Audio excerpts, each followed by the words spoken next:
Les yeux de cette femme sont ceux d'une mère anéantie, car son fils est condamné par une leucémie foudroyante. Et pourtant, une rencontre va marquer sa vie à jamais. Le 12 mai 1990, Jean-Paul II a croisé le regard de cet enfant. Il l'a béni, l'a embrassé, et depuis ce fameux jour, le jeune José Herón est guéri, sans aucune explication. José Herón Badillo n'a pas toujours été ce jeune homme robuste et souriant.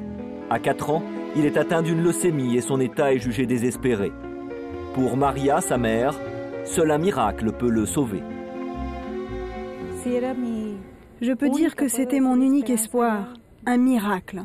Il n'y avait plus d'autre solution. C'était la seule possibilité pour qu'il redevienne un enfant normal et qu'il vive, tout simplement. En mai 1990, Jean-Paul II fait un voyage au Mexique. Pour les parents de José, cette visite est leur dernier espoir. Il y avait tellement de monde quand nous sommes allés accueillir le Saint-Père à l'aéroport que nous étions perdus. Je n'arrive toujours pas à imaginer ce qui nous est arrivé. Il s'est approché et il a posé un baiser sur mon front. J'avais une colombe dans les mains. Il m'a fait comprendre que je devais la relâcher.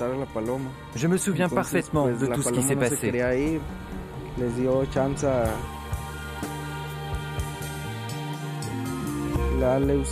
Et la leucémie a totalement disparu. À partir de ce jour, la maladie s'est interrompue. Avant cette rencontre, mon état se dégradait et je ne tenais plus debout. Je ne pouvais plus manger. Dès le lendemain, j'ai recommencé à manger et j'ai compris que je n'étais plus malade. Mais cette guérison miraculeuse n'est-elle qu'une simple coïncidence ou un véritable phénomène mystique?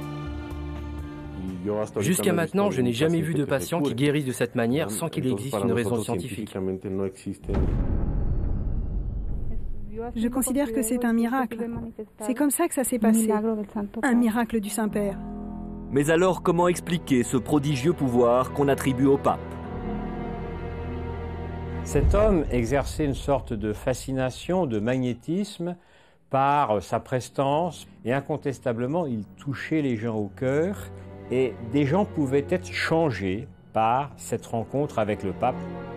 Une dizaine d'années plus tard, José Herón s'est rendu à Rome pour remercier son sauveur. Il était guéri. Je me sens comme si j'étais ressuscité, parce qu'en fait, je n'avais plus aucune chance de vivre. Alors la seule chose que je pouvais lui dire, c'était merci. C'est un fait merveilleux. Lorsque le pape a revu le jeune homme, il s'est souvenu de la rencontre. On lui a montré la photo et il a dit « Dieu fait des choses grandes et merveilleuses ».